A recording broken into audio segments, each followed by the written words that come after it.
Hi, Kim. Welcome to the podcast. Hi, Simon. I've asked you on here today because you are someone who owns their own franchise area within Stagecoach, Yeah. has to market to a small area and demographic because you've got a catchment that you've got to stay within, but they've got to also stay within national brand guidelines to make sure that you keep your franchise. Correct. How do you do that? Because that is such a massive juggling act. It is, but I think if that's all you've known, it's easy. Explain it to us. So you are absolutely right. I have to stick within national guidelines. Well, they're actually worldwide guidelines because our franchise is now worldwide. For those people who don't know, We are Stagecoach. So it started off in 1988 with one school in Surrey by the founders, and then they slowly just grew it, and it is now what it is. It's 37 years old. I know that because we're the same age. We were both born in 1988. And yeah, so we have to stick to the worldwide guidelines of marketing. But then I'm only allowed to market within my territory, and my territory being Bolton. So it is fairly easy now. I'm used to it, but I can understand how that just seems a bit bizarre. And Stagecoach are really good at giving you a lot of material that helps you stay within those guidelines. So that's really good. And every time they're revamping the material, we're getting that. And we're getting the new concept and new ways of being able to transfer that into our area and things like that. So it's really good. give us an example. Photography. So they're constantly changing that. So obviously ours is based on children and performing. So the imagery is constantly evolving. They're not just stuck with the same stuff. The way that they're taking those images are being updated all the time. And that's really good. Then we're able to use that. So it just steps us up from maybe someone who's a little bit local who, like me, isn't great with a camera. So how do you translate that over to your general public within your local domain? Internet, for sure. I'm still a paper girl. I still like a bit of paper.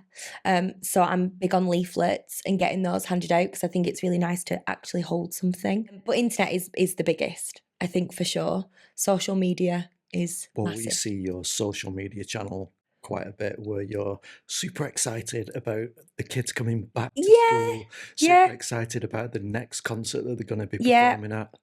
Why did you decide that you were going to go down that route? Because I've researched other Stagecoach franchises and they don't do what you do.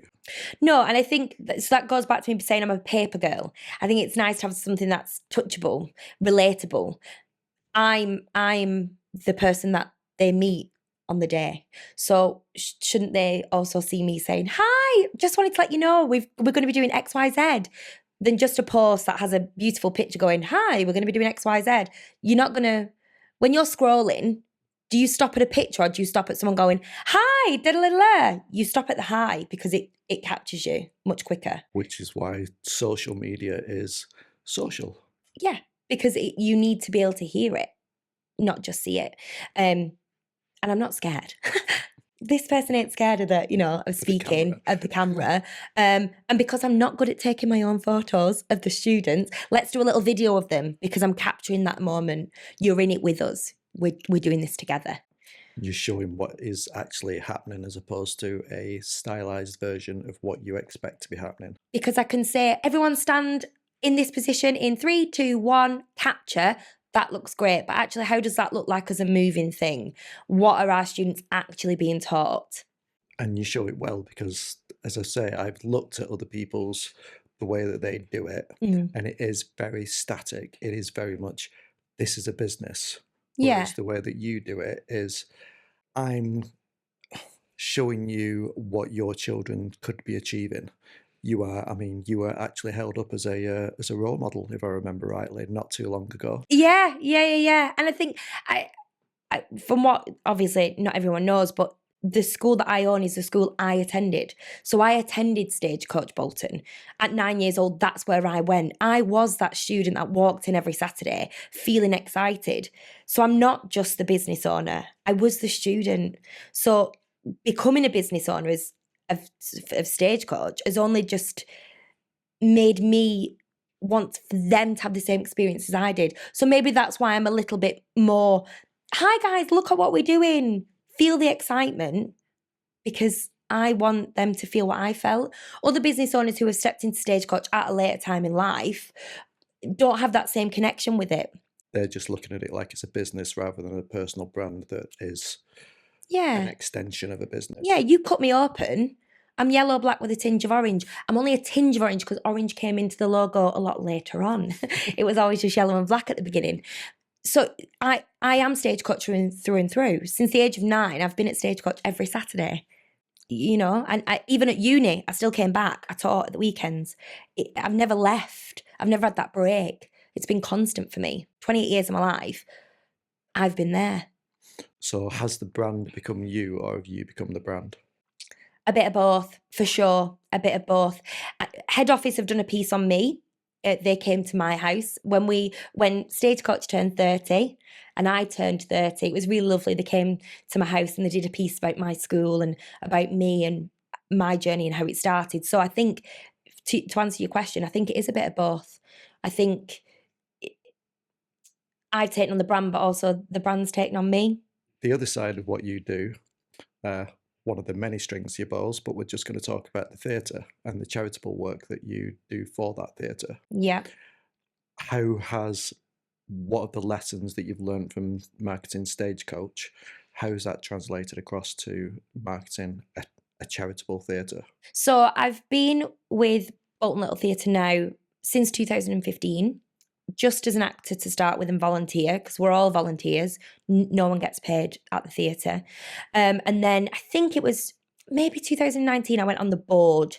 And that just meant then that I could help secure the future of the theatre and help make decisions that make it be a success. And I've dabbled within the marketing department. And I think having Stagecoach has definitely helped see that, because I think, especially when I came in 2019, they weren't big on the whole social side. They were very much like we'll email you a MailChimp thing, or we'll put some leaflets in the library, which we still do. And don't get me wrong, that works a treat for us because of the demographic on who comes to the theatre. However, we are seeing a massive different demographic coming now because of social media. And we do have some really great guys that are volunteers that run it really well. But with that, we do things slightly different. So we're connected to Bolton FM and they do radio adverts for us for every play. So that's another nice connection of kind of the marketing. We've gone down that route for that. They've actually done little adverts for Stagecoach as well. I will just say that they're fab. But yeah, so we have kind of have that, like a little team that kind of work together and do that. And it's really nice. Now I'm the chairman, person, whatever you want to call it. I'm not bothered. I can be chairman. That's fine. I'm more of that overseeing. So it's more of just touching base with, all those things, but making sure that those things are still happening. But again, it's now heavily with social media. So over the two businesses, tell us one of your greatest success stories and your absolute fall on your ass failures. Ooh. Okay. Successes with Stagecoach is just the growth. From when I bought it in 2015 to the growth that I have now is amazing. How did you achieve that? Passion and the love for it. I think if you can show how much you love something and how much it benefits, it will sell itself, I think. Also having a great team. My team is brilliant, So that was that. I will not lie. As we all know, the world is a bit mental. So there are peaks and troughs with numbers, but that's just because we're going to have to hold on to our money a little bit more and be a little bit more careful. And people age out, I'm guessing. They do age out, but I'm really lucky. So when we're talking about growth, what I did when I bought Stagecoach was open 2 older classes. That was never in Stagecoach Bolton before. So I have 2 really full classes now of students who are aged 15 to 18. That's amazing. Mm. So my students start at 4 and I've still got children I've actually got one student who's 19. So I'm keeping them for a lot longer. And I think that's because of what we offer. So the growth is definitely a massive achievement for me. And the fact that I've done 10 years of owning a business, which is something I couldn't do. You know, I'm not the sharpest pencil in the pencil case. And I've had to work really hard to learn all those business skills, but I have done, and now I've got a really successful business. What have I not done so good with Stagecoach? That's a tricky one because I don't ever see anything really as a failure. Yeah. And if something hasn't worked very well, you just learn from that. So I don't think I've ever pondered on it too much to think, oh my gosh, that was absolutely dire. Yeah, there isn't been anything where I've gone, wow, that was really bad. I honestly can't say, and I would be really honest, but I really can't. And I think that's because you've just got to accept it and move on.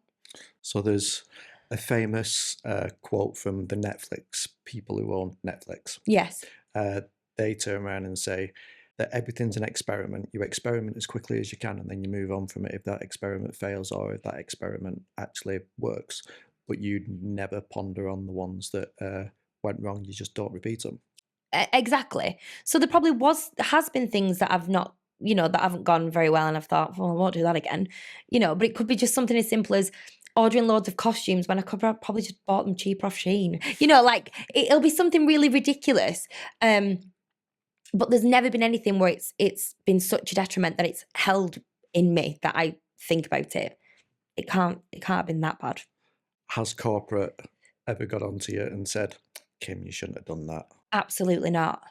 No, and I'll tell you for why. Because I know the Stagecoaches have had that, and that's not me bad-mouthing other Stagecoaches, because even though we're all part of one, as in the franchise, we are all our own businesses. So what we do within our term is very much our own. But we do have to stick to certain rules, and they are to protect not only us, but the students, the teachers, the integrity of the brand and things like that. So it's all there to protect us. And no, they've never had to do that to me because I've been at the brand pretty much since the beginning. Why would I want to not follow the rules with something that has given me everything? If I didn't go to Stagecoach, I wouldn't be who I am. I wasn't clever at school. What would I have done? I don't know. So if I hadn't been at Stagecoach, I wouldn't be who I am. So I'm going to respect the guidelines that we set and I'm going to follow them. And the people who were sat in head office in Surrey have gone out of the way to test these concepts before they're then passing them down to you. Not always, but I feel that sometimes things have to just be thrown out there to go, does it work? And then we can go back and go, so you're the testers? Yeah, a lot of the time. Or sometimes we'll set things in motion and we'll say, you don't run a school. It doesn't quite work that easily. And they listen, I think, sometimes through gritted teeth. But equally, we do things sometimes through gritted teeth. And we've got to think that it swings and roundabouts. We're all wanting the same end game. I think their end game is slightly different than mine personally. But there are some principals like myself who have been there since the beginning that still have that, I'm doing this for every student that walks in. I know every student's name. I know if their, cat wasn't well last week, or if they had a bad day at school, or that certificate that they won, are they still star of the week this week? I know all of that. That's what's important to me. But again, that's making the brand personal. Yeah. And keeping everything on a social.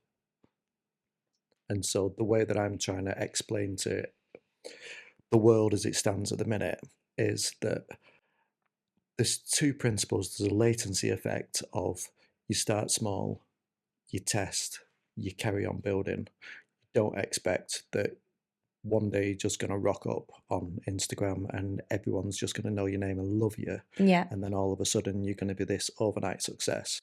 It's taken you 10 years of ups and downs. Mm-hmm. Yeah, I would say in the last few years it's just stayed the same, but that is because of the money issue. I think just because the way the world is. However, we never have. It's always.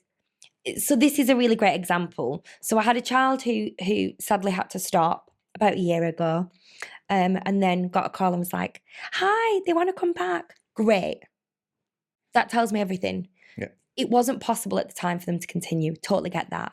But what we offer, you could see the value in that, and you've come right back the minute you could.